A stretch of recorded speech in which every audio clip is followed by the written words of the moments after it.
So today we'll be starting with a chapter which is managing compensation and employee remuneration. अब basically क्या है कि अगर आप अपने सिलेबस में देखोगे तो ये सेक्शन डी के अंडर आता है एंड इसमें आगे फर्दर और भी बहुत टॉपिक्स हैं, यानी कि डिफरेंट डिफरेंट चैप्टर्स को मिला के बना है ये पूरा टॉपिक। पूरा चैप्टर जो है ये डिफरेंट डिफरेंट टॉपिक्स को मिला के बनाया गया है, जिसमें आ जाता है compensation management, incentives and fringe benefits, employee grievances, health and safety of the employees.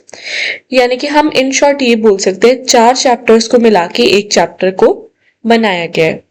तो अब हम चारों चैप्टर्स एक ही वीडियो में कवर कर लेंगे, हम बार बार इनकी अलग अलग वीडियोस नहीं बनाएंगे, उससे कंफ्यूजन हो जाएगी।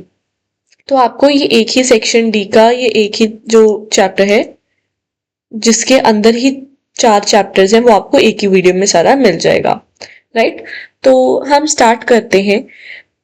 पहला आ जाता है कंपनसेशन मैनेजमेंट, यानी कि हम कर रहे हैं ये वाला topic which is compensation management. इसे हम स्टार्ट करते हैं। तो कंपनसेशन मैनेजमेंट का मतलब क्या है? पहले तो कंपनसेशन क्या होता है? कंपनसेशन मीन्स कोई भी रिवॉर्ड देना किसी भी एम्प्लॉय को जब हमें वो काम करके दे। फॉर एग्जाम्पल हमारे किसी एम्प्लॉय ने हमें अच्छा काम करके दिया तो हमने उसको कोई भी अवार्ड दिया, चाहे वो पैसों का अवार्ड हो, चाहे वो बिना पैसों का कोई भी और अवार्ड हो, या जैसे कि हमने उसको एक ट्रिप स्पॉन्सर कर दी या हमने उसको बोनस दे दिया, ऐसा कुछ भी, ठीक है। तो उसका हम बोलते हैं कंपनसेशन। कंपनसेशन मीन्स कोई भी रिवॉर्ड देना। एंड कंपनसेशन मैनेजमेंट क्या होता है? उस सिस्टम को प्लान करना, डिसाइड करना एंड कंट्रोल करना एम्प्लॉय के पे को, सो दैट और वो मोटिवेट हो एंड हमारी कंपनी में काम करते रहें। कंपनसेशन मैनेजमेंट मीन्स हमने उनको कितने पैसे देने हैं, क्या रिवॉर्ड्स देने हैं, वो प्लान करना, वो डिसाइड करना, सो दैट वो हमारी कंपनी में काम करते रहें। सो बेसिकली कंपनसेशन का मतलब हो गया रिवॉर्ड देना, और मैनेजमेंट का मतलब हो गया उन चीजों को मैनेज करना, यानी कि रिवॉर्ड कैसे देना है उसकी प्लानिंग करना, किसको रिवॉर्ड देना है, कितना रिवॉर्ड देना है ताकि वो मोटिवेटेड रहे, हमारी कंपनी में काम करते रहे। तो ये सारी चीज होती है कंपनसेशन मैनेजमेंट। तो अब हम इसके आगे सारे टॉपिक्स देखेंगे। अब इंडिया में कंपनसेशन स्ट्रक्चर कैसा है? कंपनसेशन मीन्स जब हम कंपनसेशन की बात करें तो मतलब है रिवॉर्ड। अब रिवॉर्ड का स्ट्रक्चर क्या है? नॉट ओनली रिवॉर्ड बट जो बेसिक जो भी हमें मिलता है, जो भी हमने काम करने के लिए, ओके हम इसको रिवॉर्ड का नाम नहीं दे सकते। हम कंपनसेशन का मतलब सिंपल देखेंगे। अब हम रिवॉर्ड का मतलब ले जाते हैं कुछ अलग देना, नहीं, कोई भी काम है उसके बदले में कुछ देना, किसी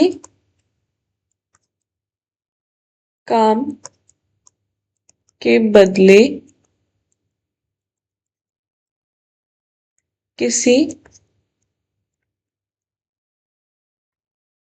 को कुछ देना, दैट इज कंपनसेशन। अगर मेरा एम्प्लॉय मेरे को हर महीने काम करके दे रहा है तो मैं उसको कंपनसेशन दे रही हूँ, यानी कि मैं उसको उस काम के बदले कुछ दे रही हूँ, दैट इज कंपनसेशन। ठीक है। तो जब भी हम कंपनसेशन वर्ड सुनेंगे यानी कि किसी काम के बदले किसी को कुछ देना, जैसे कि हमें सैलरी मिलती है या जो मजदूर होते हैं उनको वेजेस मिलती है, सैलरी इज आवर कंपनसेशन। ठीक है जी। तो अब कंपनसेशन में क्या क्या चीजें आ सकती हैं? यानी कि मैंने किसी का काम करके दिया और मेरे को इन रिटर्न कुछ मिला। अब मेरे को इन रिटर्न जो मिलेगा उसमें क्या क्या चीजें आ सकती है हमने ये देखना है। पहले तो बेसिक सैलरी हो सकती है, यानी कि फिक्स्ड पे होती है, हमें हर महीने मिलती है, that is salary. Dearness allowance, यानी कि कई बारी कुछ भी ऐसा दे देना जैसे कि given to fight inflation linked with price index, यानी कि कुछ भी अलग दे देना सैलरी से। फिर बोनस आपको पता ही होगा, बोनस या इंसेंटिव दे देना जब भी कुछ फेस्टिवल आता है या जब भी कुछ अच्छी परफॉर्मेंस की होती है उन्होंने तब। फ्रिंज बेनिफिट्स यानी कि एक्स्ट्रा बेनिफिट्स दे देना, जैसे कि मेडिकल, कार, इंश्योरेंस हाउसिंग ऐसा कुछ दे देना, उसको हम बोलते हैं फ्रिंज बेनिफिट्स या परक्यूजिट्स। या अब इसमें नॉन मॉनेटरी बेनिफिट्स भी हो सकता है, जैसे कि अब इनमें नॉन मॉनेटरी यानी कि नो मनी, ठीक है। अब ऊपर हमने बात की पैसों वाली, अब नो मनी बेनिफिट्स भी हो सकते हैं जैसे कि सिक्योरिटी देना, प्रमोशन देना, उनको रिकॉग्निशन मिलना कंपनी में, अच्छा काम, अच्छा गुड एनवायरनमेंट देना, ठीक है। तो ये सारे हो जाते हैं हमारी कंपनसेशन, यानी कि इन रिटर्न हमें काम करने के बदले में क्या मिल रहा है। या हमें सैलरी मिल सकती है, या हमें डियरनेस अलाउंस मिल सकता है, या हमें बोनस मिल सकता है, बेनिफिट्स मिल सकते हैं, फ्रिंज बेनिफिट्स, या नॉन मॉनेटरी भी बेनिफिट्स मिल सकते हैं। तो ये हमें मिलते हैं इन रिटर्न। कंपनसेशन का मतलब इन रिटर्न कुछ मिलना, काम, हमने किसी को कुछ काम करके दिया, इन रिटर्न हमें कुछ मिला। ये आप याद रखना, ठीक है। अब बेसिक वेज में क्या आ जाता है, ये जो हमने फर्स्ट पॉइंट पढ़ा ना बेसिक वेज, अब इसके अंडर क्या आ जाता है। बेसिक वेज में आ जाता है मिनिमम वेज, यानी कि सबसे लोएस्ट लीगल वेज, यानी कि गवर्नमेंट ने डिसाइड किया है कि इतना तो पैसा देना ही पड़ेगा इस काम के लिए, that is minimum wage. Fair wage यानी कि जेन्युइन, जितना उसका बनता है, यानी कि हमने एक बैलेंस करके रखा हुआ है कि यार चलो इतना तो हम दे ही सकते हैं, जो हम भी दे सकते हैं जिसमें वो भी खुश है। लिविंग वेज यानी कि अच्छा खासा उसको पैसा देना, उसको एजुकेशन प्रोवाइड करना, हेल्थ सेविंग्स, हेल्थ के रिलेटेड कुछ देना, या सेविंग्स के रिलेटेड कुछ देना। ये बेसिक वेज के अंडर चीजें आ जाती हैं, नॉट सो इम्पोर्टेंट टॉपिक, ठीक है। आगे जाता है regulation of wages in India. अब क्या होता है कि गवर्नमेंट कुछ ऐसे रूल्स, यानी कि रूल्स निकालती है कि अगर सपोज मैं किसी से कुछ काम ले रही हूँ, तो मैं उसको इन रिटर्न जो मैं दूं, इन रिटर्न जो मैं उसको दूं, वो उसके काम का होना चाहिए, यानी कि प्रोटेक्ट एम्प्लॉयज फ्रॉम एक्सप्लॉयटेशन। अब क्या होता है, कई लोग काम तो ले लेते हैं बट पैसे नहीं देते, सो उसके कारण गवर्नमेंट ने रूल बनाया है। क्या होता है, कई लोग काम निकलवा लेते हैं बट फिर पैसे नहीं देते उस काम के, तो उसके कारण गवर्नमेंट ने कुछ रूल बनाया गया है। कैसे रूल, पहले तो उन्होंने मिनिमम वेज फिक्स कर दी कि इतना तो पैसा देना ही पड़ेगा। फिर उन्होंने टाइमली पेमेंट इंश्योर कर दी कि टाइम टू टाइम पैसे देने पड़ेंगे। Equal pay for equal work, अगर सेम ही काम है और एक मेल कर रही है एक फीमेल कर रहा है, तो दोनों को इक्वल पैसे देना। जब कंपनी का क्लोजर हो, यानी कि जो कंपनी का जब क्लोजर होता है, तो वर्कर्स को प्रॉपर प्रायोरिटी मिलनी चाहिए, उनके पैसे सबसे पहले मिलने चाहिए। सपोज कंपनी बंद हो रही है, ठीक है, तो ऐसा नहीं कि हम सारे पैसे खुद ही मार लेंगे, नहीं, हम पहले सबसे पहले प्रायोरिटी किसको देंगे, हमारे एम्प्लॉयज को। और डिस्प्यूट्स हैंडल करना, वेज डिस्प्यूट्स होते हैं, स्ट्राइक्स, अब हमारे पैसे कम हैं, हम स्ट्राइक पे बैठ जाते हैं, तो ये सारी चीजें का भी ध्यान रखा गया गवर्नमेंट ने। फिर फेयर वेज सिस्टम, यानी कि आपको अच्छे खासे पैसे देने हैं किसी भी काम करने वाले बंदे को, आपको उसको उसकी हक की कमाई देनी है, that is fair wage system. फिर गवर्नमेंट एम्प्लॉयज की जो सैलरी है वो बार बार रिवाइज होती रहती है। फिर minimum wage, floor wage, fair wage, productivity based wages, यानी कि जिससे इनइक्वालिटी हमारी कम हो जाए, यानी कि ये कुछ ऐसी पॉलिसीज बनाई गई हैं, तो वो आपको चीजें ध्यान में रखनी है। आगे जाते हैं objectives of ways and salary administration. अब वेज एंड सैलरी एडमिनिस्ट्रेशन जब हम देखते हैं,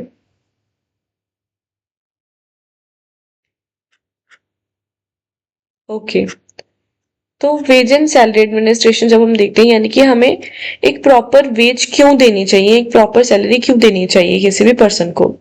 पहले तो वो उसकी प्रोडक्टिविटी को इम्प्रूव करता है, यानी कि हम अगर मेरे को किसी काम के पैसे मिल रहे हैं, अच्छे पैसे मिल रहे हैं, तो मेरा दिल करेगा कि मैं और काम करूं। इससे कॉस्ट भी कंट्रोल होती है। इससे अट्रैक्ट होता है कॉम्पिटेंट पर्सोनल, यानी कि एम्प्लॉयज जो हैं वो कंपटीशन में रहते हैं, यानी कि मेरे को इससे और अच्छा करना है तो मेरे को बोनस मिलेगा, मेरे को और ज्यादा बेनिफिट्स मिलेंगे, ठीक है। फिर रिटेन एम्प्लॉयज, अगर हम एम्प्लॉयज को बेनिफिट्स प्रोवाइड करते रहेंगे तो वो हमारी कंपनी में टिके रहेंगे।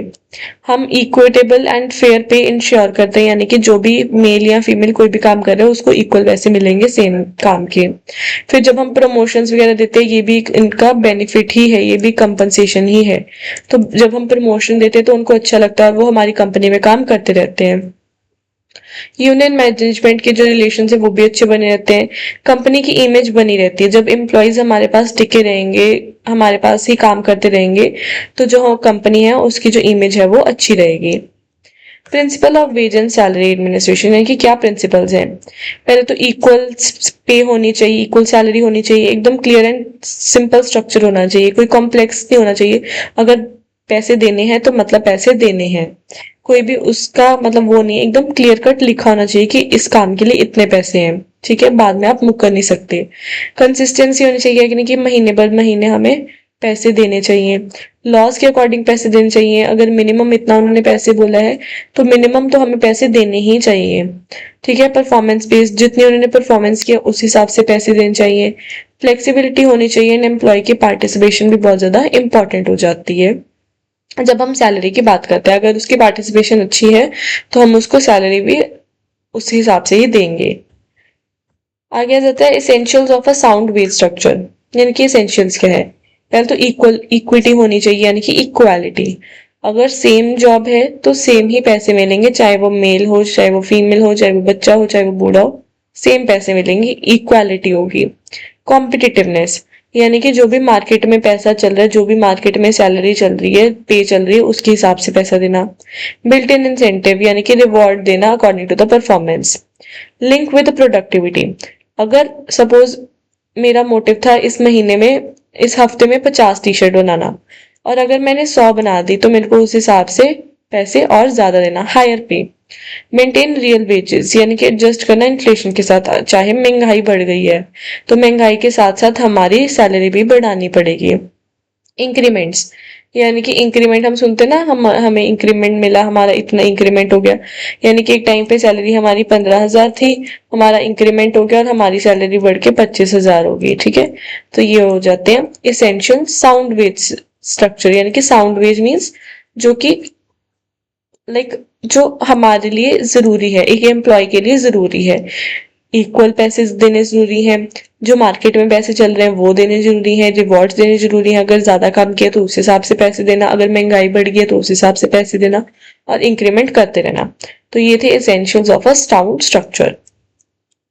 आगे रहता है factors influencing wage and salary administration. अब कुछ फैक्टर्स होते हैं जो कि हमारे सैलरी को इफेक्ट करते हैं।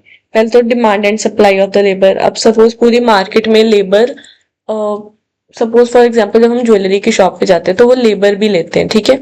अब सपोज 1 ग्राम के लिए वो 10 रुपए चार्ज करती लेबर, तो उसकी डिमांड है कि हमें इतना दो।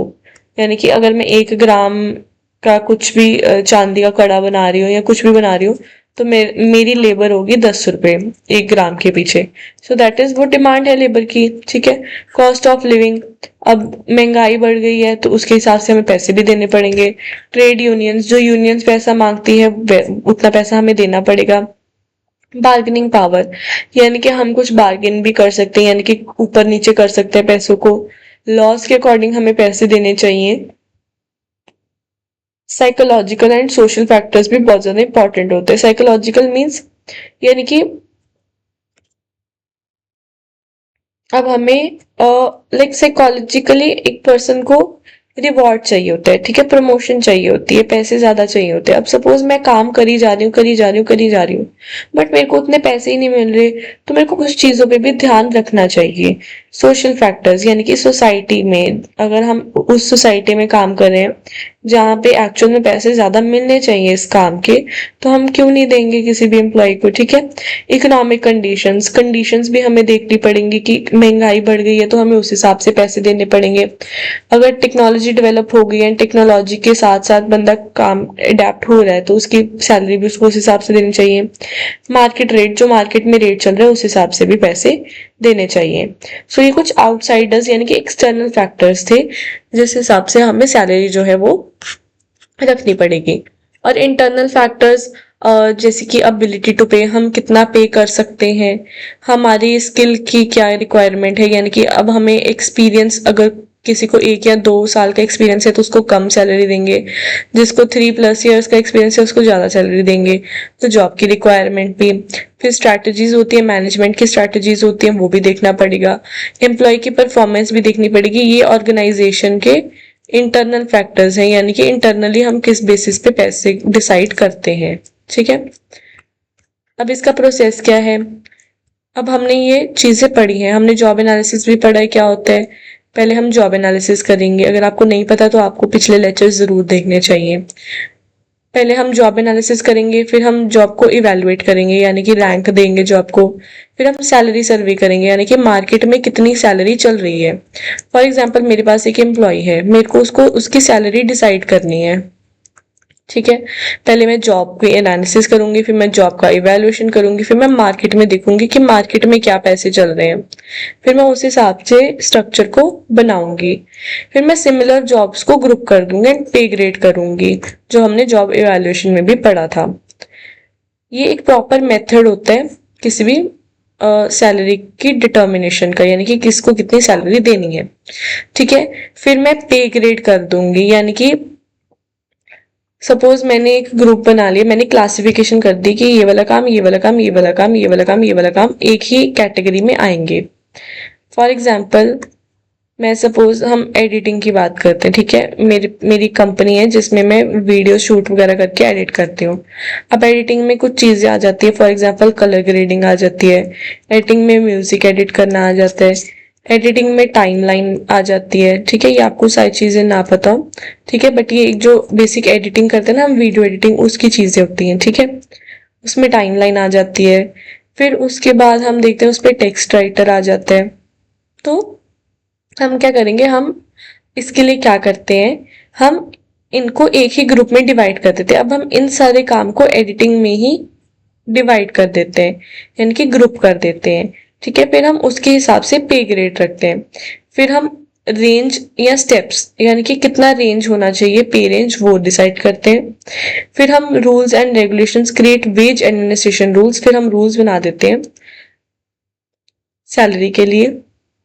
फिर हम इंक्रीमेंट्स देते हैं। अब किसी ने एम्प्लॉय ने अच्छा काम किया तो हम उसको पैसे अच्छे खासे दे सकते हैं। सो ये था हमारा एक प्रॉपर प्रोसेस जिसके हम एक सैलरी डिसाइड कर सकते हैं किसी भी एम्प्लॉय की। आगे आ जाता है थ्योरीज ऑफ द वेजेस। अब थ्योरीज क्या है, पहले तो रीइंफोर्समेंट या एक्सपेक्टेंसी थ्योरी, यानी कि इसमें रिवॉर्ड दिया जाएगा अच्छी परफॉर्मेंस को। अगर जो एम्प्लॉयज हैं वो ज्यादा काम करेंगे तो वो उनको रिवॉर्ड मिलेगा। फिर अगली थ्योरी में बोलते हैं workers paid just enough to survive, यानी कि हम सिर्फ एक वर्कर को उतने ही पैसे दे रहे हैं कि वो सरवाइव कर पाए, यानी कि वो सिर्फ रोटी जोगी उसको पैसे दे रहे हैं बेसिकली। ये थी रिकार्डो की सब्सटेंस थ्योरी, ठीक है। फिर आ जाते हैं इक्विटी थ्योरी, यानी कि एम्प्लॉयज कंपेयर पे with others, fairness increase satisfaction, यानी कि हम इस पे अब क्या करते हैं, कंपेयर करते हैं दूसरों के साथ पैसों को। आगे आ जाती है इंटरनल थ्योरी, यानी कि wage decided by internal company factors. अब हमने ये इंटरनल फैक्टर्स पढ़े, ठीक है, उस हिसाब से हम पैसे डिसाइड करते हैं, दैट इज इंटरनल थ्योरी। फिर आ जाता है agency theory, pay design to reduce conflict between the employer and employ, यानी कि जो पैसे डिसाइड हुए हैं वो कैसे डिसाइड हुए हैं, ताकि एम्प्लॉयर और एम्प्लॉय के बीच में लड़ाई ना हो, ठीक है। अब फॉर एग्जाम्पल एम्प्लॉयर बोलता है, जो जॉब देने वाला है वो बोलता है कि मैं 15,000 पे ही सैलरी दे सकता हूँ, बट जो काम करने वाला है वो बोलता है कि मैं 20,000 पे सैलरी दूंगा। तो ये बार्गेनिंग करके 17-18,000 पे मान जाते हैं, ठीक है। सो ये हो गया एजेंसी थ्योरी, यानी कि कॉन्फ्लिक्ट कम हो जाए। नेक्स्ट इज एडम स्मिथ्स की वेज फंड थ्योरी। इसमें क्या बोलते हैं, employer has fixed funds for wages, यानी कि जो जॉब पे रखने वाला बंदा है उसके पास इतने फंड्स हों ताकि वो फिक्स्ड जो है फिक्स्ड वेजेस दे पाए, यानी कि पर्टिकुलर इतने वेजेस तो वो दे ही पाए, ठीक है, सबको। आज आगे आ जाता है मार्क सरप्लस वैल्यू थ्योरी, यानी कि एक्सप्लॉयर्स, यानी कि एम्प्लॉयर्स यानी कि जो जॉब पे रखने वाले ओनर्स, ठीक है, जॉब ओनर्स, वो क्या करते हैं, exploit workers, profit comes from the underpaying, यानी कि अब जो ओनर्स हैं वो पैसे ऐसे कमाते हैं कि वो अपने एम्प्लॉयज को कम पैसे देते हैं। फॉर एग्जाम्पल हमने सपोज एक सामान बेचा, उससे हमें 20,000 मिले, अब जिसमें से हमारा 15,000 पे प्रॉफिट है, ठीक है, ओके। सपोज हमें जिससे 20,000 पे मिले, ठीक है, हमें उस काम को करके 20,000 पे मिल गए। अब उसमें से मैंने जो सैलरी बताई थी अपने वर्कर्स को, वो मैंने 5,000 पे बताई थी, तो मेरे पास कितनी सैलरी रहेगी, 15,000 पे। अब मैंने क्या किया, इनकी सैलरी कम करके मैंने सिर्फ इनको 2,000 पे दिया और इसमें मैंने अपना 3,000 पे बढ़ा लिया। मेरा हो गया 17,000, उनका रह गया बेचारों का 2,000। तो मैं कैसे पैसे कमा पा रही हूँ? अपने एम्प्लॉयज का प्रॉफिट कम करके। ठीक है जी। यानी कि जो हमारा एम्प्लॉयर है वो एक्सप्लॉइट करता है अपने वर्कर्स को, यानी कि वो अपने वर्कर्स के पैसों को खा जाता है बेसिकली। दैट इज मार्क्स की सरप्लस वैल्यू थ्योरी। आगे जाता है वॉकर्स रेसिडुअल क्लेम थ्योरी, यानी कि जो वेजेस हैं what remains after paying other factors. अब बाकी फैक्टर्स को छोड़ के, यानी कि रॉ मटेरियल के पैसे छोड़ के, यानी कि मशीनरी, बिजली के बिल छोड़ के, इलेक्ट्रिसिटी बिल छोड़ के, पानी का बिल छोड़ के, ये सारी चीजें छोड़ के, रेंट छोड़ के, ये सारी चीजें छोड़ के जितने भी पैसे मेरे पास बचते हैं उनमें से मैं वर्कर्स को पैसे देती हूँ। That is workers residual theory, यानी कि जो बच जाए उनमें से पैसे देना। आगे आ जाता है division bargaining theory, wage set by bargaining between the employer and employ. इसमें बार्गेनिंग होती है। कंपनसेशन थ्योरी, यानी कि जो एजुकेशन, स्किल, रिस्क, एक्सपीरियंस के बेसिस पे हम जो पैसे देते हैं, और यही सबसे मेन होती है कंपनसेशन थ्योरी। यानी कि जब हम किसी भी एम्प्लॉय को अपने पास रखते हैं तो हम उसका एजुकेशन देखते हैं, स्किल देखते हैं, एक्सपीरियंस देखते हैं, फिर हम उसको पैसे देते हैं। तो ये सबसे लेटेस्ट थ्योरी है पैसे देने की। आगे हमारा टॉपिक आ जाता है मेथड्स ऑफ वेज पेमेंट, यानी कि किस किस तरीके से हम पैसों को पे करेंगे। पहला आ जाता है टाइम वेज सिस्टम, यानी कि जितने टाइम हमने काम किया उतने हम पैसे पे करेंगे, चाहे वो आर्ली हो, डेली हो या मंथली हो। हम बेसिकली मंथली करते हैं। जैसे हम 1 महीना काम करके फिर हमें पैसे मिल गए, ठीक है। या जब हम बाहर की बात करते हैं तो वो घंटे के हिसाब से पैसे देते हैं, ठीक है। तो ये होता है टाइम वेज सिस्टम। अब इनके मेरिट्स डीमेरिट्स आप पढ़ सकते हो, ठीक है। नेक्स्ट आ जाता है पीस वेज सिस्टम, यानी कि कितने गुड्स हमने प्रोड्यूस किए तो उस हिसाब से हमें पैसे मिले। फॉर एग्जाम्पल हमारा टारगेट था 50 टी शर्ट्स प्रोड्यूस करना, ठीक है। बट अब मैंने क्या किया, मैंने 100 टी शर्ट्स प्रोड्यूस कर दी उसी टाइम में। तो मेरे को यूनिट्स के हिसाब से पैसे मिलेंगे, 50 तो इसके मिलेंगे और जी एक्स्ट्रा जो 50 मैंने किए इसके भी मेरे को मिलेंगे। सो ये होता है पीस वेज सिस्टम। अब कैसे कैसे टाइप्स होते हैं इसके, स्ट्रेट जिसमें कि फिक्स्ड रेट होता है, रेट इंक्रीज हो जाता है, रेट डिक्रीज हो जाता है, गारंटी मिनिमम वेज, यानी कि इतना तो हमने देना ही देना है, 7 रुपए तो हमने पर प्रोडक्ट देने ही देने हैं, वो सारी चीजें आ जाती हैं। आगे आ जाता है एग्जीक्यूटिव कंपनसेशन। एग्जीक्यूटिव कंपनसेशन के कंपोनेंट्स क्या है? पहले तो स्ट्रेट सैलरी, यानी कि फिक्स्ड मंथली पे जो हमारे यहाँ पे चलता है, बोनस देना, स्टॉक ऑप्शंस यानी कि शेयर्स देना अपने एम्प्लॉयज को, फ्रिंज बेनिफिट्स, ये जो हमने सबसे ऊपर स्टार्टिंग में नहीं पढ़ा था, मैं आपको बताती हूँ। ये जो हमने पढ़ा था कॉम्पनसेशन स्ट्रक्चर इन इंडिया, ये सेम वैसा ही है, ठीक है। इसमें भी सेम वही पॉइंट्स हैं। लास्ट हमारा टॉपिक आ जाता है वेज डिफरेंशिएशंस। अब इसमें क्या है, इसका मतलब क्या होता है बेसिकली? वेज डिफरेंशियल्स, यानी कि differences in wage due to different reasons. अब कुछ भी रीजंस हो सकते हैं, उसमें हम क्या करेंगे कि हम पैसे चेंज कर देंगे। अब फॉर एग्जांपल पहले आ जाता है ऑक्यूपेशनल डिफरेंस। अब अगर हम सोचें तो एक सफाई करने वाले के और एक डॉक्टर के पैसे अगर हम सोचें कि सेम सेम होने चाहिए, इसको भी महीने का 15,000 और इसको भी महीने का 15,000, एक डॉक्टर को भी और एक सफाई करने वाले को भी, यानी कि स्वीपर को भी, ठीक है। ये हो गया स्वीपर, ये हो गया डॉक्टर, ठीक है। तो क्या ये वर्थ इट है? डॉक्टर ने इतने पैसे लगा दिए अपनी डॉक्टर की डिग्री के लिए, तो क्या हम उसको 15,000 ही देंगे? या एक स्वीपर जो है, जिसने ज्यादा पढ़ाई नहीं की, उसको कोई एक्सपीरियंस नहीं, उसने बस झाड़ू पोछा करना है, तो क्या हम उसको बिना एक्सपीरियंस के 15,000 पे दे देंगे? क्योंकि इनके ऑक्यूपेशन में डिफरेंस है, तो इनके वेजेस जो है, इनके पैसे जो है वो अलग हो सकते हैं, ठीक है, अलग होंगे ऑब्वियसली। नेक्स्ट आ जाते हैं इंटरफॉर्म डिफरेंशियल्स, यानी कि एक जो दुकानदार है, यानी कि एक जनरल स्टोर है, किराने की दुकान है उसमें, और एक मॉल में, ठीक है, एक मॉल में और एक जनरल स्टोर में, ये जो एम्प्लॉय काम कर रहे हैं और इसमें इतने इंटू 50 एम्प्लॉयज काम कर रहे हैं, इसकी सैलरी अलग होगी, इनकी सैलरी अलग होगी, क्योंकि मॉल में काम कर रहे हैं और ये एक जनरल स्टोर में काम कर रहे हैं। तो क्योंकि इंटर फर्म है यानी कि फर्म्स दोनों अलग अलग हैं, तो इनके पैसे भी अलग अलग होंगे। इंटर एरिया, अब एक जो बंदा है वो शहर में काम कर रहा है, एक गांव में काम कर रहा है, तो ऑब्वियसली गांव वाले को कम पैसे मिलेंगे और जो शहर में काम कर रहा है उसको ज्यादा पैसे मिलेंगे। जब हम मेट्रो सिटीज की बात कर रहे हैं, जैसे बैंगलोर वाली साइड हो गया, ठीक है, हमने सुना होगा गुड़गांव वाली साइड पे हो गया, वहां पे क्या है, वहां पे पैसे हमें ज्यादा मिलते हैं। और जब हम पंजाब की बात करें तो पंजाब में पैसे देते नहीं है वो काम करने के। सो लोकेशन भी मैटर करती है। नेक्स्ट आ जाता है इंटरपर्सनल रिलेशंस। फॉर एग्जाम्पल एक पर्सन जो है उसको एक्सपीरियंस है 7 साल का, और एक पर्सन जो है उसको एक्सपीरियंस है 2 साल का, तो किसके पैसे ज्यादा मिलेंगे, किसको पैसे ज्यादा मिलेंगे? ऑब्वियसली एक्सपीरियंस्ड वाले को। तो ये हो जाते हैं इंटरपर्सनल डिफरेंशियल्स। तो ये था हमारा बेसिकली पहला टॉपिक जो था हमारा कंपनसेशन मैनेजमेंट। अब हम इसी चैप्टर का अगला टॉपिक करते हैं जिसका नाम है इंसेंटिव्स एंड फ्रिंज बेनिफिट्स। अब हमने इंसेंटिव्स देखे।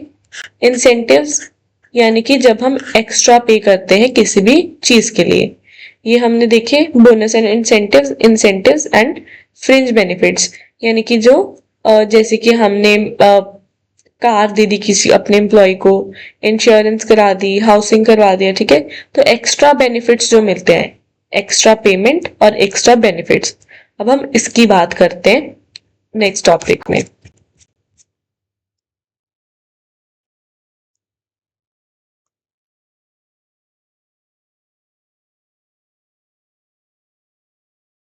हमारा नेक्स्ट टॉपिक आता है इंसेंटिव्स एंड फ्रिंज बेनिफिट्स। हमने पहला टॉपिक पढ़ लिया जो था कंपनसेशन मैनेजमेंट। दूसरा हमारा टॉपिक है इंसेंटिव्स एंड फ्रिंज बेनिफिट्स। ठीक है, पहले हम इसके देखते हैं इंट्रोडक्शन मीनिंग। हमने इंसेंटिव्स भी पढ़ लिया क्या होता है, हमने फ्रिंज भी पढ़ लिया क्या होता है। अब हम इसको डिटेल में पढ़ते हैं। Incentives are additional financial rewards given to employees for achieving specific goals or improving performance. अब क्या होता है कि अब हमें सैलरी तो मिलती मिलती है, ठीक है, हर महीने, उसके साथ जो हमें एक्स्ट्रा कुछ भी मिलता है that is our incentive, that extra is our incentives. They are meant to motivate people. अब ये हमें क्यों मिलता है, अब हमें सैलरी तो मिल ही रही है, हमें ये क्यों मिलता है एक्स्ट्रा, सो दैट हमारे जो एम्प्लॉयज हैं वो मोटिवेट होके और ज्यादा काम कर सके बियॉन्ड देयर बेसिक सैलरी से ऊपर बढ़ के। इंसेंटिव्स कैन बी मॉनेटरी, जो इंसेंटिव्स है वो मॉनेटरी भी हो सकते हैं एंड नॉन मॉनेटरी भी हो सकते हैं। ये जो हमें एक्स्ट्रा चीज मिलती है ये पैसों के रिलेटेड, ये पैसे भी हो सकते हैं या बिना पैसों के भी हो सकते हैं। ये होते हैं इंसेंटिव्स। फ्रिंज बेनिफिट्स क्या होता है, ये होता है non wage compensation provided to employees in addition to their regular salary. ये जो हमें एक्स्ट्रा चीज मिलते हैं होते ये भी फ्रिंज बेनिफिट्स ही हैं। इसमें क्या होता है, इसमें एम्प्लॉय की सेटिस्फेक्शन होती है, सिक्योरिटी होती है और एक वेलबींग होती है। ठीक है जी। अब इंसेंटिव्स का मतलब क्या है, जो रिवॉर्ड्स एंकरेज करने के लिए दिए जाते हैं सो दैट हमारे जो एम्प्लॉयज है वो और अच्छा काम कर पाए, हमारी कंपनी के लिए लॉयल रहे एंड हमारी कंपनी को अच्छा काम दे। They are performance linked and can vary based on output and achievement.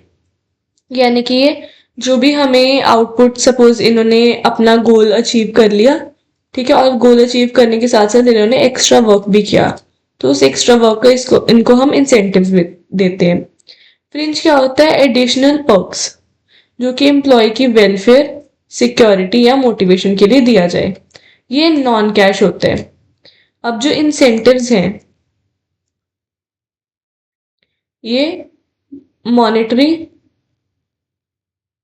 यानी कि पैसों की टर्म्स में भी हो सकते हैं और नॉन मॉनेटरी भी हो सकते हैं। बट जो फ्रिंज है वो क्या होगा, नॉन कैश, या हम बोल सकते हैं नॉन मॉनेटरी। ठीक है जी। But can also include financial coverage like health insurance and retirement plans. अब डायरेक्ट पैसे नहीं मिलते, पैसों के रिलेटेड कुछ मिलता है, जैसे कि इंश्योरेंस हो गया, रिटायरमेंट प्लान हो गया। अब इंसेंटिव्स जो कि हमें एक्स्ट्रा चीजें मिलती हैं सैलरी के अलावा जब हम कुछ अच्छा काम करते हैं हमें मोटिवेट करने के लिए। तो उसके कैरेक्टरिस्टिक्स क्या होते हैं कि परफॉर्मेंस लिंक्ड होते हैं, यानी कि अगर हमने परफॉर्मेंस अच्छी की तो ये हमें मिलेंगे। नेक्स्ट इज मोटिवेशन, ये हमें मोटिवेशन देने के लिए दिए जाते हैं इंसेंटिव्स। ऑप्शनल पार्टिसिपेशन, अब सैलरी तो सबको ही मिलनी है, अब ये ऑप्शनल होते हैं कि हमने एक्स्ट्रा काम करना है और इंसेंटिव्स लेने हैं या नहीं करना। फाइनेंशियली सेल्फ सपोर्टिंग, यानी कि ये जो एक्स्ट्रा चीजें होती हैं ये हमें लाइक जो हमारी फॉर एग्जाम्पल मैंने अपना एक काम किया और उसके बदले में मेरे को सैलरी मिल गई, पर मैंने कुछ एक्स्ट्रा काम किया जो कि मेरे को एक्स्ट्रा सैलरी मिली, तो ये एक्स्ट्रा सैलरी मिली सेल्फ सपोर्टिंग है, राइट। क्लियर रूल्स, यानी कि इंसेंटिव्स अर्न करने के लिए कुछ रूल्स लिखे जाते हैं वो जो कि क्लियरली वो मेंशन करते हैं, ठीक है जी। तो ये हो जाते हैं फीचर्स ऑफ इंसेंटिव्स। इसके एडवांटेजेस क्या हैं? सेल्फ सपोर्टिंग होता है, यानी कि जब हमें इंसेंटिव्स मिलते हैं तो ये हमारी सपोर्ट के लिए होता है। फॉर एग्जाम्पल मैंने काम किया, मेरे को सैलरी भी मिली पर मेरे को एक्स्ट्रा चीजें भी मिली, तो मेरे लिए तो फायदा ही है ना, मैं सेल्फ सपोर्टिंग हूँ, यानी कि मैंने जितना काम करके दिया उसके बेसिस पे मेरे को एक्स्ट्रा चीजें मिली। ह्यूज मोटिवेशन, इससे मुझे मोटिवेशन मिलती है, मैं कंपनी के लिए लॉयल होती हूँ। जैसे कि सपोज मेरे को कंपनी ने एक्स्ट्रा काम दिया क्योंकि मैं उनके लिए काम कर रही हूँ, ठीक है, तो मेरे को इससे क्या हुआ कि यार वाह, मेरे को तो बहुत अच्छा फील हुआ कि यार ये तो मेरे को बहुत तारीफ कर रहे हैं मेरी, मेरे को रिवॉर्ड मिल रहे हैं, मेरे को इंसेंटिव्स और ज्यादा पैसे मिल रहे हैं या मेरे को बेनिफिट्स मिल रहे हैं, तो मैं अपनी कंपनी के लिए लॉयल रहूंगी। स्टाफ टर्नओवर, स्टाफ टर्नओवर का हमने मतलब पढ़ा था जब जो एम्प्लॉयज है वो कंपनी छोड़ देते हैं, यानी कि दे लीव द कंपनी। तो इससे जो है इंसेंटिव्स देने से हमारे एम्प्लॉयज कम कंपनी छोड़ेंगे।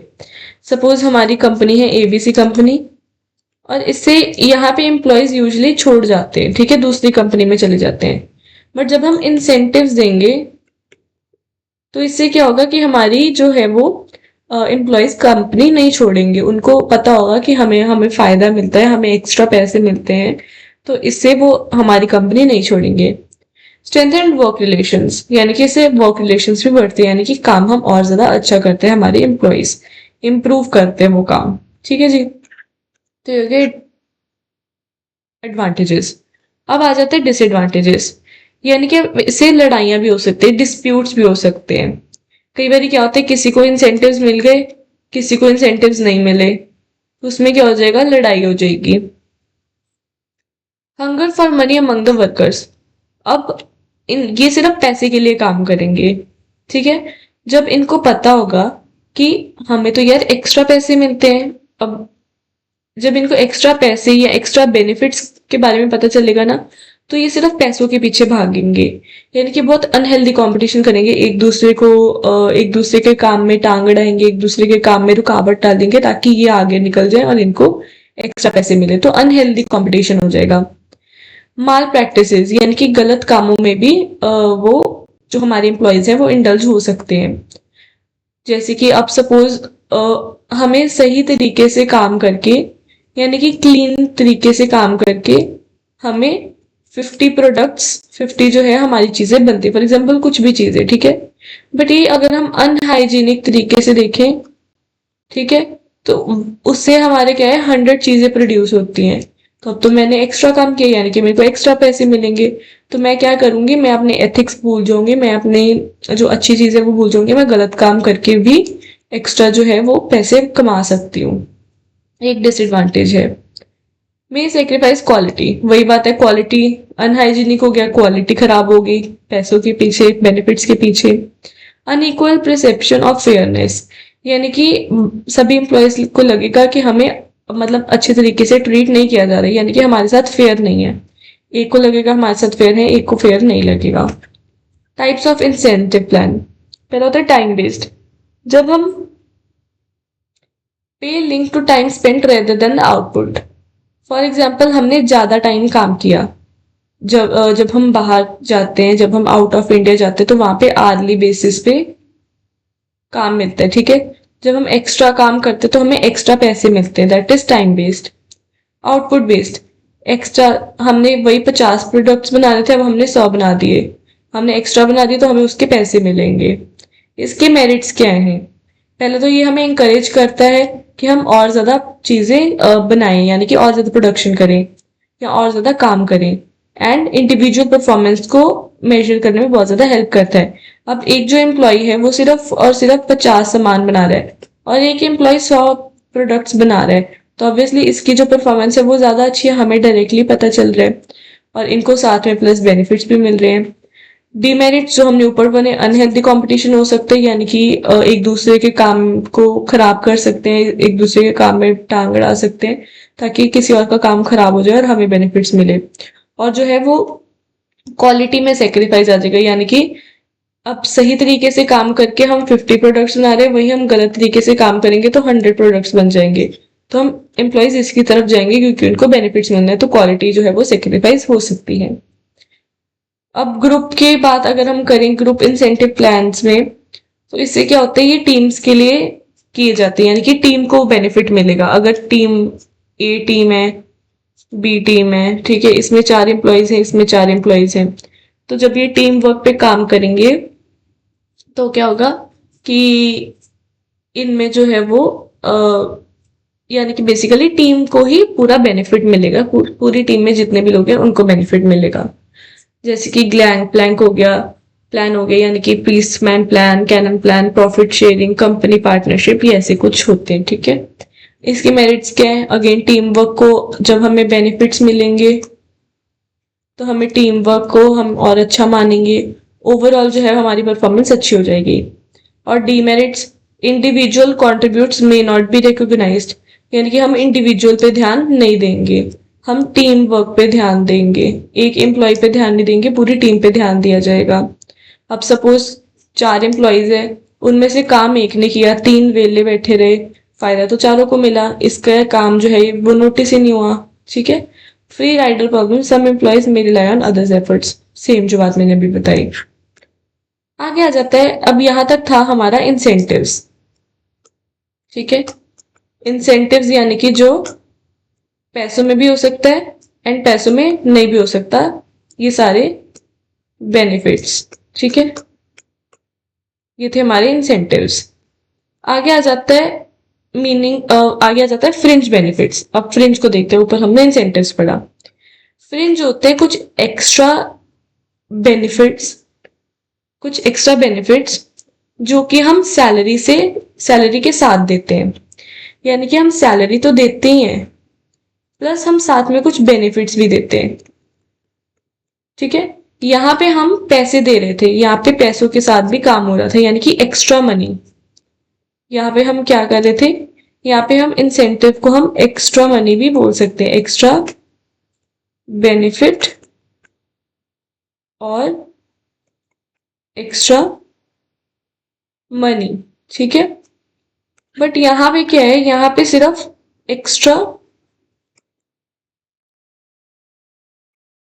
मनी यहाँ पे नहीं है, यहाँ पे सिर्फ एक्स्ट्रा बेनिफिट्स हैं जो कि हम सैलरी के साथ साथ दे सकते हैं, जैसे कि हेल्थ इंश्योरेंस करा देना, पेंशन दे देना, पेड हॉलीडेज दे देना, लीव दे देना, यानी कि जिसमें उनको फायदा हो, ठीक है जी। अब इसके फीचर्स क्या है, पहले कि नॉन वेज, यानी कि सैलरी के हम साथ देते हैं, वेलफेयर ओरिएंटेड, यानी कि इससे एम्प्लॉय का फायदा होता है, ऑप्शनल और स्टैट्यूटरी, या ये लॉ भी कह सकते हैं कि इनको प्लस बेनिफिट्स दो, या ये हम अपनी मर्जी से भी बेनिफिट्स दे सकते हैं। इससे जो है वो जॉब की सेटिस्फेक्शन बढ़ती है, यानी कि एम्प्लॉय की सेटिस्फेक्शन बढ़ती है कि हाँ यार यहाँ पे तो मेरी वैल्यू हो रही है, यहाँ पे तो मैं काम करूंगी, ठीक है, यहाँ पे मेरे को बेनिफिट्स भी दिए जा रहे हैं। एम्प्लॉय हमारे लिए लॉयल होता है, हमारी कंपनी छोड़ के नहीं जाता। ये जो है ये जो ओनर को कई बार महंगा भी पड़ सकता है, ये जो एक्स्ट्रा बेनिफिट्स है ना, ये कई बार ओनर को महंगे पड़ सकते हैं, ठीक है। ये काइंड ऑफ नुकसान है उसका, ये ओनर को महंगे पड़ सकते हैं, ठीक है। और ये बहुत सारे तरीकों के हो सकते हैं, जैसे हेल्थ के रिलेटेड, सेफ्टी के रिलेटेड, फाइनेंस के related, not link to directly to performance, यानी कि परफॉर्मेंस के साथ नहीं होता। फॉर एग्जाम्पल ऊपर हमने क्या पढ़ा था कि अगर हमने 50 बनाने थे प्रोडक्ट्स, हमने 100 बना दिए, यानी कि 50 प्लस 50 हमने एक्स्ट्रा बना दिए तो हमें मिलेगा। बट इसमें क्या है, इसमें ऐसा कुछ नहीं है, इसमें हम जरूरी नहीं कि हमारे काम के साथ रिलेटेड हो, ये हमें वैसे भी मिल सकता है। उसका मन किया हमारे एम्प्लॉयर का तो उसने हम दे दिए, ठीक है, तो ऐसा भी हो सकता है। रिड्यूसेस लेबर अनरेस्ट, यानी कि स्मूथ ऑपरेशंस में हेल्प करता है, हमारा जो कंपनी के काम से वो अच्छे से हो जाते हैं। इनके ऑब्जेक्टिव्स क्या हैं? पहले तो गोल्स अचीव होते हैं, ह्यूमन गोल्स, यानी कि ओनर और एम्प्लॉय का अच्छा रिलेशन बनता है और एम्प्लॉय जो है वो सेटिस्फाई हो जाता है, ठीक है। इकोनॉमिक गोल्स भी पूरे हो जाते हैं, यानी कि एक एम्प्लॉय को सिक्योरिटी मिल जाती है कि अगर सपोज हम उसकी पेंशन के रिलेटेड देंगे, यानी कि उसको सिक्योरिटी की काम छोड़ने के बाद भी उसको पेंशन मिलती रहेगी। सोशल गोल्स, यानी कि इससे हम एम्प्लॉय को प्रोटेक्ट भी कर रहे हैं। जब हम एम्प्लॉय की सेफ्टी की बात करते हैं, safety is also of fringe benefit, तो जब सेफ्टी की बात करते हैं तो वो सोशल गोल हो गया। जॉब सिक्योरिटी सेम बात है, health and safety again same बात है, इससे मोटिवेशन मिलेगी, इससे रिलैक्सेशन फैसिलिटीज मिलेंगी, रिटायरमेंट बेनिफिट्स मिलेंगी, यानी कि जब वो काम छोड़ के जा रहे हैं तो लॉन्ग टर्म में उसको फाइनेंशियल सिक्योरिटी मिलेगी। फैमिली बेनिफिट्स भी होते हैं इसमें, एम्प्लॉय की लॉयल्टी भी इसमें देखी जाती है, यानी कि एम्प्लॉय हमारे पास लंबे समय तक रहता है। तो ये सारे कुछ बहुत ही इजी जो है वो ऑब्जेक्टिव्स हैं। अगर सपोज हम किसी कंपनी में काम कर रहे हैं, हमें साथ में सैलरी भी मिल रही है, हमारी हेल्थ इंश्योरेंस भी हो रखी है, या हमें पेंशन भी दे सकते हैं वो, या हमें कुछ भी कह लो, ठीक है जी। जैसे हमारा पेड हॉलीडेज हैं, ठीक है। अब अगर हम कई बार छुट्टियां कर लेते हैं तो हमें छुट्टियों के पैसे हमारे वो काट नहीं रहे, हमें छुट्टियों के भी पैसे मिल रहे हैं। तो मैं तो यार इस कंपनी में रहना पसंद करूंगी, मेरे को तो सारी चीजें मिल रही है, सारी फैसिलिटीज मिल रही हैं मेरे को, ठीक है। तो जो एक एम्प्लॉय है वो यहाँ पे जरूर रहना पसंद करेगा। टाइप्स ऑफ फ्रिंज बेनिफिट्स, अब फ्रिंज बेनिफिट्स कौन कौन से हो सकते हैं? पहले तो सिक्योरिटी के रिलेटेड, यानी कि हम सालों साल तक यहाँ पे काम कर सकते हैं, हमें इससे पेंशन भी मिल सकती है, ठीक है। रिटायरमेंट के बेनिफिट्स भी मिल सकते हैं, और कई बार अगर हमें चोट लग जाए तो उसके भी, यानी कि सिक्योरिटी है हमारी एक एम्प्लॉय की। जो एक बंदा एक कंपनी में काम कर रहा है, एबीसी लिमिटेड में काम कर रहा है, उसकी सिक्योरिटी है पूरी, ठीक है। सिक्योरिटी मिलती है हमें यहाँ पे। फिर हमें यहाँ पे हेल्थ बेनिफिट्स मिलते हैं, ठीक है जी। अगर बाय चांस हमें कुछ हो जाए, हमें सिकनेस बेनिफिट्स, मेडिकल इंश्योरेंस, या कुछ अगर हमें डिसेबिलिटी हो जाए, यानी कि मैं एक फैक्ट्री में काम कर रही हूँ, मेरा हाथ जो है वो कट गया, ठीक है, हाथ कट गया, मेरी डिसेबिलिटी होगी, यानी कि मैं डिसेबल कैटेगरी में आ गई, तो उसकी सारी चीजें, और ये सारी चीजें कौन देते हैं? ये फ्रिंज बेनिफिट्स में आ जाते हैं। फिर आगे सेफ्टी भी उसमें ही आ जाती है, सेफ्टी जैसे कि कई बार एक्सीडेंट हो गया, ठीक है।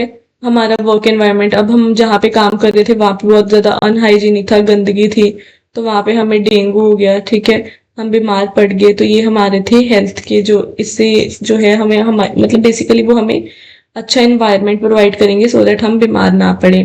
फिर वॉलंटरी या रिक्रिएशनल बेनिफिट्स, जैसे कि कुछ इवेंट्स हो गए, कुछ ट्रांसपोर्ट, कुछ मील्स की सर्विसेज होना, कुछ कई बारी खाना प्रोवाइड कर देना, कई बारी ऐसी ट्रांसपोर्ट सर्विस प्रोवाइड कर देना, तो ये वॉलंटरी बेनिफिट्स, यानी कि सब लोग नहीं देते, कोई कोई देते हैं। और लीव एंड टाइम बेनिफिट, जैसे कि हमने छुट्टियां ली तो उसके हमारे पैसे नहीं काटे, अगर हमने बीमारी के लिए लीव लेनी हो तो भी वो हम ले सकते हैं। वेकेशन पे, यानी कि अगर हमने कहीं पे, हमने बहुत काम कर लिया, बहुत स्ट्रेसफुल था कंपनी में, हमें वो छुट्टियों पे भी भेज देते हैं। सो इन सबको बोलते हैं फ्रेंच बेनिफिट्स, जिसमें कैश इंक्लूड नहीं होता बट फायदे इंक्लूड होते हैं। नीड ऑफ फ्रिंज बेनिफिट्स, अब इसकी जरूरत क्या है? हमारे एम्प्लॉयज हमारे पास रहेंगे और न्यू एम्प्लॉयज को अट्रैक्ट कर सकते हैं हम। जो लेबर टर्नओवर है, यानी कि एम्प्लॉय कई बार हमारी कंपनी छोड़ के चले जाते हैं, वो हमारी कंपनी छोड़ के नहीं जाएगा क्योंकि उसको सारे बेनिफिट्स मिल रहे हैं। प्रोडक्टिविटी, जब उनको पता है कि उनके लिए सारे बेनिफिट्स खुले हैं तो वो कंपनी को और ज्यादा काम करके देंगे। सोशल रिस्पॉन्सिबिलिटी, यानी कि यहाँ पे पैसों के अलावा एक एम्प्लॉय की चीजों का भी ध्यान रखा जाता है, तो एम्प्लॉय को अच्छा लगता है। कंप्लायंस, कुछ बेनिफिट्स जो होते हैं वो लीगली रिक्वायर्ड भी होते हैं, तो वो हमें देने ही पड़ते हैं, जैसे कि मैटरनिटी लीव या पीएफ लीव, ठीक है, जो भी। सो बस इतना ही था ये टॉपिक, एंड इसमें सिर्फ बेनिफिट्स के बारे में बताया गया, जिसमें इंसेंटिव्स आ जाते हैं और फ्रिंज बेनिफिट्स आ जाते हैं। इंसेंटिव्स में पैसों वाला भी हो सकता है, नॉन पैसों वाला भी हो सकता है, ठीक है, और इसमें सिर्फ नॉन कैश ही आएगा, जो अदर बेनिफिट्स, ठीक है। और एक चीज और, जो इंसेंटिव्स होते हैं वो परफॉर्मेंस के बेस पे दिए जाते हैं, अगर हमने परफॉर्मेंस ज्यादा दी तो हमें मिलेंगे, पर ये नॉन परफॉर्मेंस के बेसिस पे दिए जाते हैं। यानी कि जब अगर हमारी मर्जी होगी, अगर कंपनी वालों की मर्जी होगी तो वो उनको प्रोवाइड करेंगे, वरना नहीं प्रोवाइड करेंगे। ये नहीं कि अगर मैंने 50 प्रोडक्ट्स बनाने थे तो मैंने 100 प्रोडक्ट्स बना दिए तो ही मेरे को बेनिफिट्स मिलेंगे, नहीं। इसमें ऐसा कुछ नहीं है। बट इसमें अगर मैंने 50 प्रोडक्ट्स बना दिए, ठीक है, अब 50 बनाने थे और अगर मैंने 100 बना दिए तो मेरे को इस 50 के इंसेंटिव मिलेंगे। तो ये था incentives and benefits, fringe benefits का topic. So I hope it's clear to you. अब हम देखते हैं इसका नेक्स्ट टॉपिक।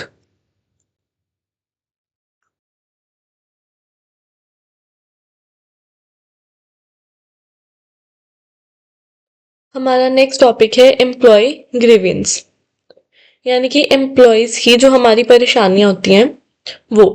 हमने दो टॉपिक्स ऑलरेडी कर चुके हैं हम चैप्टर के, और अब हम थर्ड टॉपिक स्टार्ट करने जा रहे हैं विच इज एम्प्लॉय ग्रीवेंस।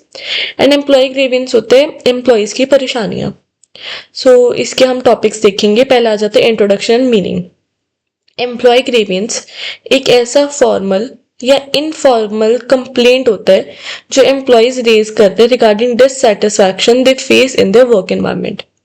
अब सपोज किसी भी कंपनी में कोई भी प्रॉब्लम आ रही है किसी भी एम्प्लॉय को, तो जब वो प्रॉब्लम हमें बताते हैं उसको एम्प्लॉय ग्रीवेंस बोलते हैं। ये प्रॉब्लम्स कैसी हो सकती हैं? पहला, वर्किंग कंडीशंस के कारण, यानी कि अनहाइजीनिक वर्किंग कंडीशंस हैं या उनको किसी चीज से प्रॉब्लम है, ठीक है। मैनेजमेंट पॉलिसीज, जो हमारी कंपनी की मैनेजमेंट है वो अच्छे से नहीं वर्क कर रही। कुछ मैनेजर्स, कुछ ओनर्स रूड हैं, वो नहीं अच्छे से, जो भी उनको पॉलिसीज है वो नहीं पसंद आ रही। किसी से कुछ पर्सनल इशू है, किसी कोई रूल्स एंड लॉज का, यानी कि हमारी कंपनी कोई रूल्स एंड रेगुलेशंस फॉलो नहीं करती, कोई भी प्रॉब्लम अगर आ रही है तो कंपनी एम्प्लॉयज को, तो एम्प्लॉयज बता सकते हैं। Grievances are common in organisation and need proper handling to maintain the harmony and productivity. अगर किसी भी ऑर्गेनाइजेशन में, किसी भी कंपनी में कोई भी प्रॉब्लम आ रही है, प्रॉब्लम्स हर जगह होती हैं, उन प्रॉब्लम्स को कैसे हैंडल करना है सो दैट हमारी कंपनी में ग्रोथ हो एंड कोई भी लड़ाइयाँ वगैरह ना हो। तो ग्रीवेंस का मतलब क्या होता है? लड़ाइयाँ। एंड जो एम्प्लॉयज जो है वो एक फॉर्मल या इनफॉर्मल कंप्लेंट, फॉर्मल तरीके से हो सकता है जैसे कि कुछ लेटर लिख देना या कुछ नोटिस लिख देना, ऐसा कुछ। इनफॉर्मल यानी कि किसी को बता देना, ठीक है। तो ये होता है एम्प्लॉय ग्रीवेंस। इसके करेक्टरिस्टिक्स क्या है?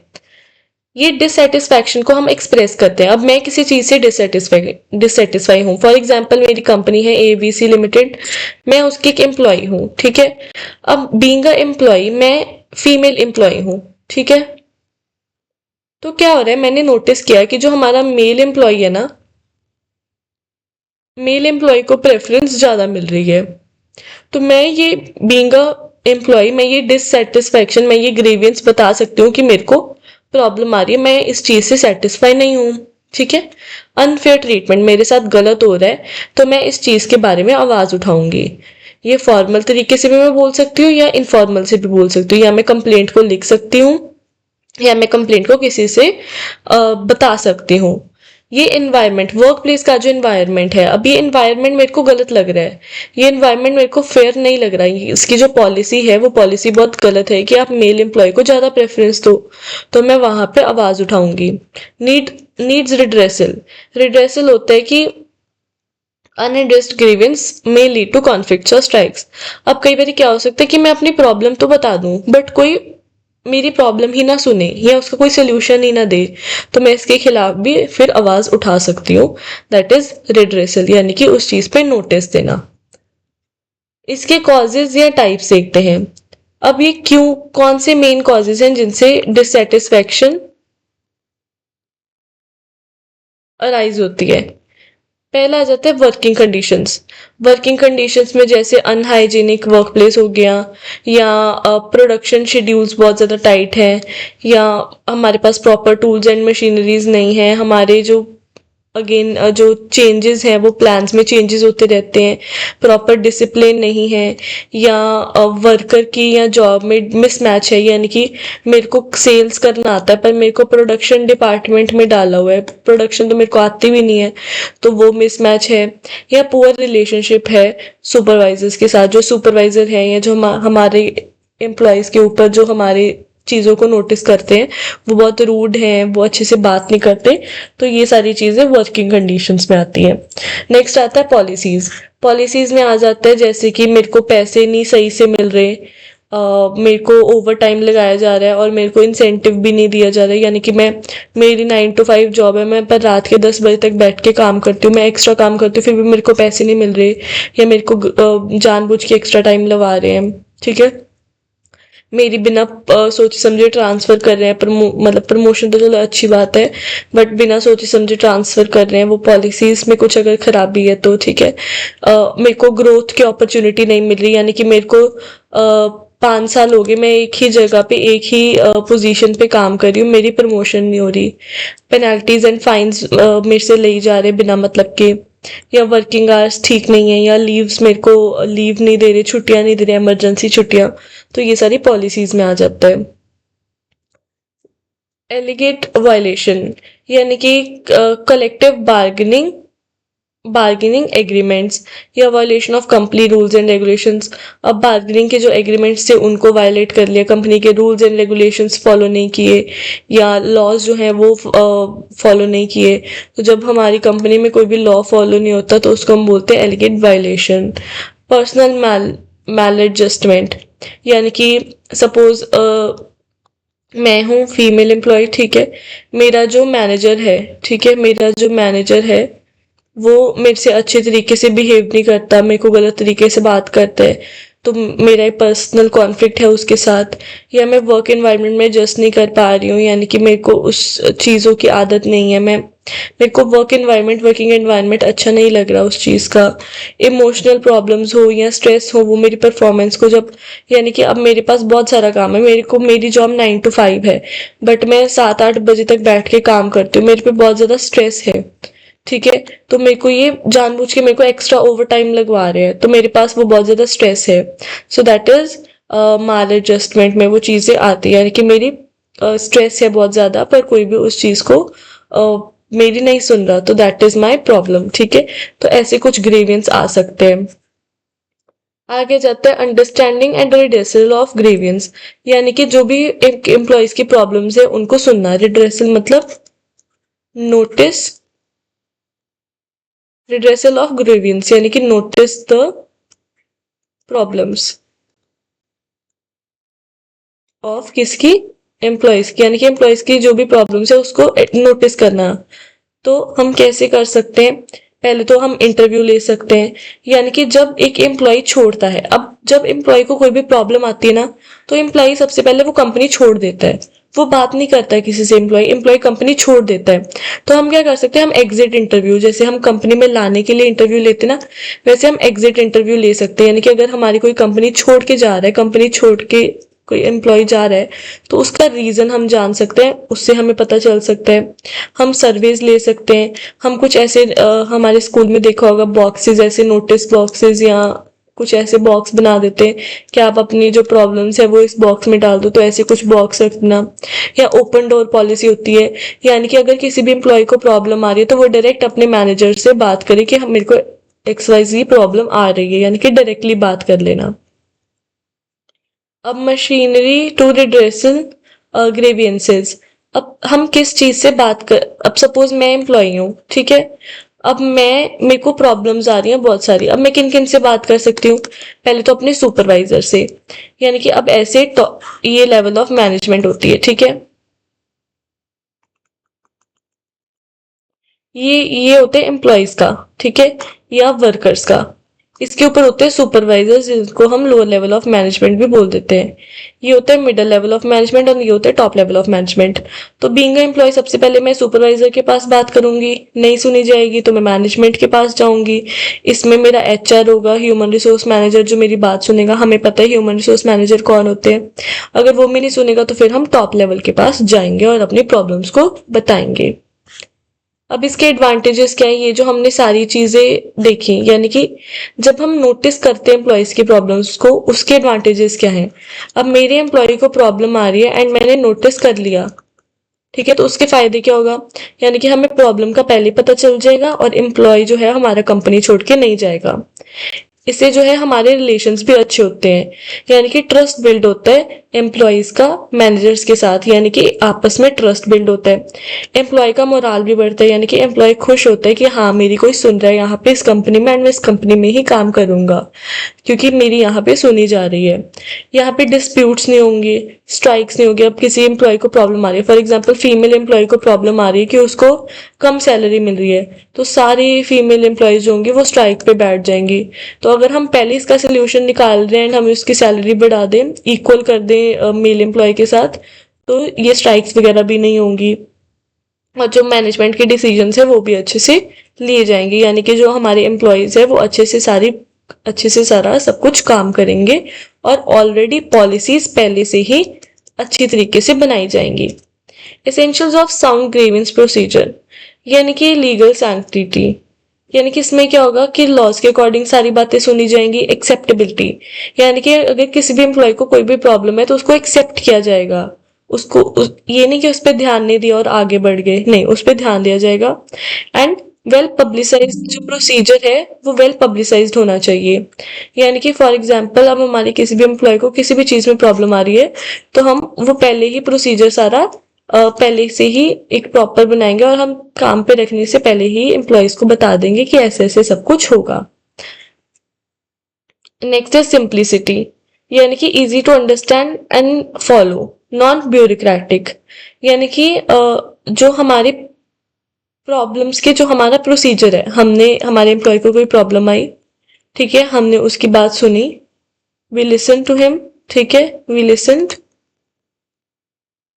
एंड फिर क्या हुआ कि हमने उसको उसका आगे प्रोसीड किया, यानी कि प्रोसीजर किया कि कैसे उसकी प्रॉब्लम को सॉल्व कर सकते हैं। एकदम हम उनकी जो प्रॉब्लम्स है वो इजी टू अंडरस्टैंड होंगी, यानी कि जब हम प्रॉब्लम सुनेंगे तो हमें पता चल जाएगा, फिर हम उसके रिलेटेड ही हम फॉलो अप ले सकते हैं, यानी कि फिर हम उनसे फीडबैक भी ले सकते हैं कि क्या हमने आपकी प्रॉब्लम को सॉल्व किया या नहीं लिया।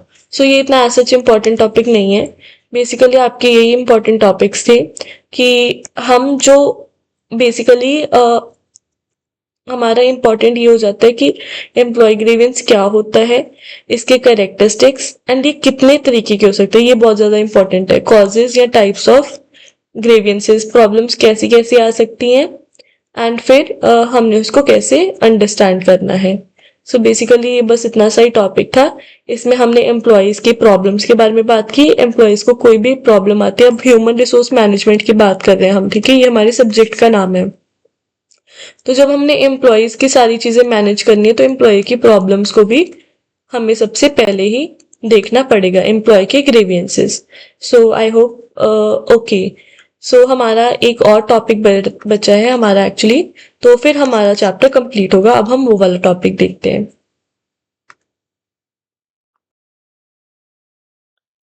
ये हमारा लास्ट टॉपिक है इस चैप्टर का, एंड फिर हमारा पूरा सिलेबस भी कंप्लीट हो जाएगा। इसके बाद आई गेस एक जॉब इवैल्यूएशन वाला चैप्टर रहता है, तो जैसे उसके 3 टॉपिक्स हैं, उसके बाद हमारा जो है वो सारा जो हमारे सब्जेक्ट है ये कंप्लीट हो जाएगा, राइट, सारे चैप्टर्स हमारे कंप्लीट हो जाएंगे।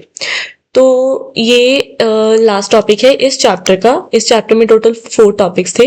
पहला था कंपनसेशन मैनेजमेंट, दूसरा था इंसेंटिव्स एंड फ्रिंज बेनिफिट्स, तीसरा था हमारा एम्प्लॉय ग्रीवेंसेस और चौथा है हेल्थ एंड सेफ्टी बेनिफिट्स। ऐसे ही आपको टॉपिक्स पूरे याद होने चाहिए फॉर बेटर अंडरस्टैंडिंग, राइट।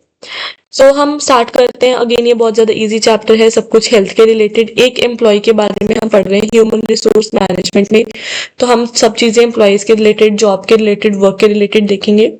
तो हम अब इसमें देखेंगे एम्प्लॉय की हेल्थ एंड सेफ्टी के बारे में। इसमें वो क्या बोल रहे हैं, इसकी इंट्रोडक्शन क्या है कि health and safety in the workplace refers to the practices, policies and measures adopted by organisation to protect employees from occupational hazards and ensure safe, healthy and productive work environment। अब हम किसी भी जब हम job करते हैं, हम कहीं पे भी जॉब करते हैं, तो वहां पे क्या होता है, हमारे जो हेल्थ सबसे ज्यादा प्रायोरिटी मानी जाती है, ठीक है, और प्रायोरिटी माननी भी चाहिए। अब सपोज हम किसी कंपनी में काम कर रहे हैं एंड वो कंपनी की जो वर्किंग कंडीशंस हैं वो बहुत ज्यादा खराब है, तो इससे क्या होगा, इससे मेरे को बहुत सारी जो है प्रॉब्लम्स आनी शुरू हो जाएंगी, बहुत सारी बीमारियां लगनी शुरू हो जाएंगी। ये इस जगह पे मैं एज ए एम्प्लॉय काम करना पसंद करूंगी? नहीं, मैं बिल्कुल पसंद नहीं करूंगी इस जगह पे काम करना। सो ये बेसिकली वो बोल रहे हैं कि एक एम्प्लॉय की हेल्थ एंड सेफ्टी सबसे ज्यादा इंपॉर्टेंट होती है किसी भी काम में, एंड उसके रिलेटेड हमें पॉलिसीज बनानी चाहिए। अगर बाई चांस किसी की तबीयत खराब हो गई है तो उसके लिए हमें मेजर्स लेने चाहिए, एंड हमें ऐसी कुछ चीजें करनी चाहिए जिससे हमारे एम्प्लॉयज सेफ रहे। तो बेसिकली यही सारा चैप्टर है। Importance of industrial health. अब एक एम्प्लॉय की हेल्थ या इंडस्ट्रियल हेल्थ यानी कि जो भी हमारी लाइक जो कंपनी में लोग काम कर रहे हैं उनकी हेल्थ क्यों इंपॉर्टेंट है? पहले तो लीगल कंप्लायंस, यानी कि ऑर्गेनाइजेशन को जो है वो लॉज एंड रेगुलेशंस तो फॉलो करने चाहिए। एक वर्कर है, वो आपके पास काम कर रहा है, आप उसको पैसे दे रहे हो, आप ऐसे थोड़ी अगर आप उससे काम ले रहे हो तो आप उसकी जान के साथ खेलोगे। तो वो लीगली भी बहुत ज्यादा इंपॉर्टेंट हो जाता है। फिर प्रोडक्टिविटी, यानी कि हमारा जो एक हेल्दी एम्प्लॉय है, एक जो अच्छा हमारा एम्प्लॉय है, वो ऑब्वियसली हमें काम भी ज्यादा करके दे पाएगा। अगर हमारा एम्प्लॉय काम करने वाला बंदा ही बीमार रहेगा तो हमारा काम कौन करेगा? सो प्रोडक्टिविटी बढ़ती है। Reduces cost.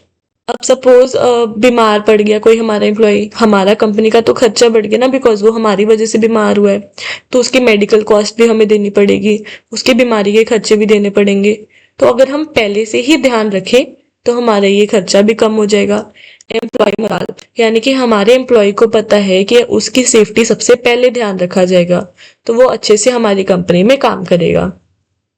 Positive organisational image, यानी कि इससे हमारी कंपनी की इमेज भी बहुत अच्छी बनी रहती है, उसकी रेपुटेशन अच्छी बनी रहती है, बिकॉज हमारे एम्प्लॉयज बहुत ज्यादा इंपॉर्टेंट है एंड हम उनकी सेफ्टी सबसे पहले देखते हैं। तो अगर हम एम्प्लॉयज की सेफ्टी देखेंगे तो ऑब्वियसली हमारे अपने कस्टमर्स की सेफ्टी भी देखेंगे, तो इससे ये यकीन हो जाता है हमारे कस्टमर्स को कि हमारी कंपनी अच्छी है। अब इसकी जरूरत क्यों है? सो दैट हमारे एम्प्लॉयज एक्सीडेंट से या कुछ चोट से, सपोज मशीनरी वाला काम है, किसी का हाथ कट गया, किसी की बाजू कट गई, तो ये सारी चीजों से बचे रहें, एक्सीडेंट से बचे रहें ऐसे, और बीमारियों से बचे रहें। इससे एम्प्लॉय टर्नओवर भी कम होगा, यानी कि एम्प्लॉय जो है वो हमारी कंपनी छोड़ के नहीं जाएंगे। ऑर्गेनाइजेशन की एफिशिएंसी भी बढ़ेगी, जो एम्प्लॉय हेल्दी होगा वो अच्छा काम करके देगा। Ensures legal compliance and avoid penalties, यानी कि लीगल कंप्लायंस, अगर सपोज हमारे किसी वर्कर को हमारी कंपनी की वजह से प्रॉब्लम आ गई एंड उसने हमारे पे केस कर दिया, तो हम पे पेनल्टी भी पड़ सकती है हमारी कंपनी पे। तो अगर हम पहले ही ध्यान रख के चलेंगे तो हमारी कंपनी एकदम सेफ रहेगी। कौन कौन सी हेल्थ प्रॉब्लम्स हमारी आ सकती हैं जब हम किसी जगह पे काम करते हैं? स्किन डिसीजेज हो सकती हैं, कई बार हमारा कुछ केमिकल के साथ काम होता है, कई बार हाइजीन नहीं होती, तो स्किन की डिजीज हो सकती है। रेस्पिरेटरी कंडीशंस, बहुत ज्यादा मिट्टी है, कारपेंटरी का काम है, बहुत ज्यादा मिट्टी है, केमिकल्स हो सकते हैं कई कामों में, तो उससे जो है हमारी लंग्स पे भी इफेक्ट पड़ सकता है। पॉइजनिंग, अब कई बार जब हम कोई भी अब एक किसी भी तरीके का काम हो सकता है, जब हम कपड़े के साथ काम करते हैं तो उस कपड़े का जब हम केमिकल या उसको जलाते हैं, कुछ भी ऐसा काम करते हैं, तो एक तो स्किन डिजीजेस हो सकती है, रेस्पिरेटरी सांस की प्रॉब्लम हो सकती है, जहर जा सकता है, मतलब कुछ ऐसी पॉइजनस एयर्स होती हैं जो हमारे अंदर, अब सपोज कोई पेस्टिसाइड का काम कर रहा है तो वो उसके बॉडी के अंदर जा सकता है। मोशन डिसऑर्डर, यानी कि सपोज कुछ कुछ भी काम है उससे हमारा मोशन डिसऑर्डर हो सकती है, यानी कि रिपीटिव टास्क जो बार बार चीजें करते हैं तो वो हमारा जो है वो माइंड में मोशन डिसऑर्डर हो जाता है। बैक की डिसऑर्डर हो सकते हैं, यानी कि जो हम ऑफिस देखते हैं, हर टाइम बैठे रहना ऑफिस में काम करते रहना, तो उससे हमारी बॉडी में बहुत ज्यादा देर बैठने से हमारी बॉडी में बैक में प्रॉब्लम आ सकती है। वर्क प्लेस स्ट्रेस, अब जरूरी नहीं कि कुछ फिजिकली हो, मेंटल भी हो सकता है, यानी कि हमें काम का बहुत ज्यादा स्ट्रेस हो सकता है, इन्वायरमेंट या फिर लड़ाइयाँ हो रही है, अनहाइजीनिक है, वर्कलोड बहुत ज्यादा है, तो मेंटल एंड इमोशनल प्रॉब्लम भी एक प्रॉब्लम ही, एक हेल्थ के रिलेटेड ही माना जाता है। जरूरी नहीं कि हमेशा सारी प्रॉब्लम जो है वो बॉडी पे ही हो, मेंटली भी कुछ प्रॉब्लम हो सकती है। Next topic is objectives of health provisions, यानी कि जो भी हम हेल्थ प्रोविजंस बनाते हैं, यानी कि जो भी हम हेल्थ के रिलेटेड चीजें पहले से देखते हैं, उसका क्या फायदा होता है, यानी कि हमें क्या क्या करना चाहिए हेल्थ के रिलेटेड ताकि कोई बीमार ना हो। हमें क्या करना चाहिए